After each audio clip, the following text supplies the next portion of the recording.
காதம்பரின்னு ஒரு மகா காவியம் சம்ஸ்கிருத இலக்கியத்துல அது ஒரு பெரிய நாவல்.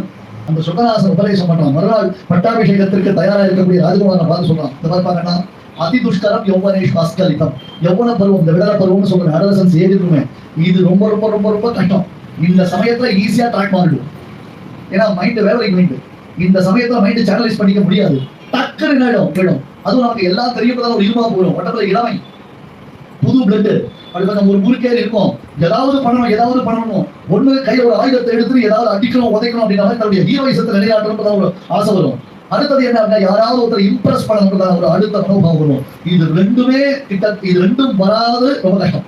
எல்லாருக்கும் வரும். அதுவும் எப்ப கரெக்டா அந்த பீரியட் அதுக்கு ஏதாவது நமக்கு என்விரான்மெண்ட் சொல்லுவோமா. அதி துஷ்கரம் யௌவனேஷு அஸ்கலிதம். It is very very very difficult. இந்த பீரியட நீ கடந்து அந்த அடலசன்ஸ் ஏஜ் 16 வயசுல இருந்து ஆரம்பித்து 25 வயசு வரைக்கும் உனக்கு அப்படி அந்த இளம்பர் ததும்புன்ற மாதிரி இருக்கிறையோ இல்லையோ, அதுல இருந்து நீ உன்னை மீட்டு எடுத்துட்டியான அப்புறம் யூ ஆர் விக்டோரியஸ். அதுல இருந்து நீ உன்னை மீட்டு எடுத்துணும். அந்த சமயத்துல அப்பதான் நமக்கு பெரியவருடைய துணை தேவை. ஆனா நம்ம அதை அக்செப்ட் பண்ணிக்க மாட்டோம். அது நமக்கு பிடிக்காது, வெறுப்போம், அவளை விளக்குவோம். அவன் ஏன் நம்ம பிராண வாங்குறான்றதாக நமக்கு கோபம் கூட வரும். ஆனால் அந்த சமயம் தான் சரியான சமயம் அப்படின்னு சுகராசன் உபதேசம் பண்றான். ராஜாவா இருந்து ராஜ்யத்தெல்லாம் தொடர்ந்து உசுறு போற சமயத்துல உத்தமமான உபதேசத்தை பண்றாரு பரீட்சத்துக்கு சுகம் பெறணும்.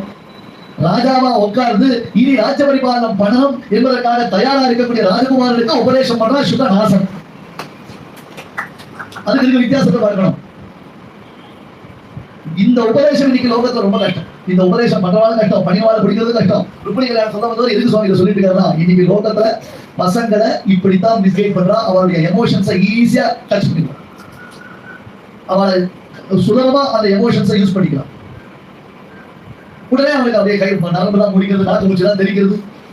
அப்படியே அப்படியே அப்படியே ஆசாதி அப்படின்னா என்ன ஆசாதி? இப்ப யாரோட அடக்கி வச்சிருக்கா? இப்ப எங்க நீ ஜெயில இருக்க? விஷயம் என்ன? எக்ஸ்பிளனேஷன் சொல்லுடா. ஏதாவது ஒரு நீட்டா சொல்லுடான்னா எது சொல்றது? கிளாரிட்டியோட ஒண்ணு நீட்டா சொல்லுடா அப்படின்னா அப்படின்னா வார்த்தை எல்லாச்சு போறாரு எமோஷனல் அட்டாக். இந்த மாதிரி சமயத்துல நம்ம பசங்களுக்கு நாம கொடுக்க வேண்டிய எமோஷனல் அட்டாக் இருக்கு. பாகவதம், மகாபாரதம், ஸ்ரீமத் ராமாயணம். சந்தேகமே படாதீங்க. ஏதோ பாட்டிமா கதை இல்ல. அது பாட்டிமா கதை இல்ல சுவாமி.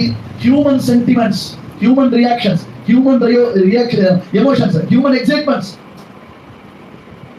அன்பேலன்ஸா இருக்கக்கூடிய ஹார்மோனை எப்படி பேலன்ஸ் பண்ண வைக்கிறது தான் இந்திரியானி ஹயான்யாஹு விஷயான்ஸ்தேஷு கோச்சரான் என்பதாக அன்பேலன்ஸ்டா இருக்கக்கூடிய இந்திரியங்கள் ஹார்மோன்ஸை பேலன்ஸ் பண்றதுக்கு நமக்கு சொல்லித்தரான்.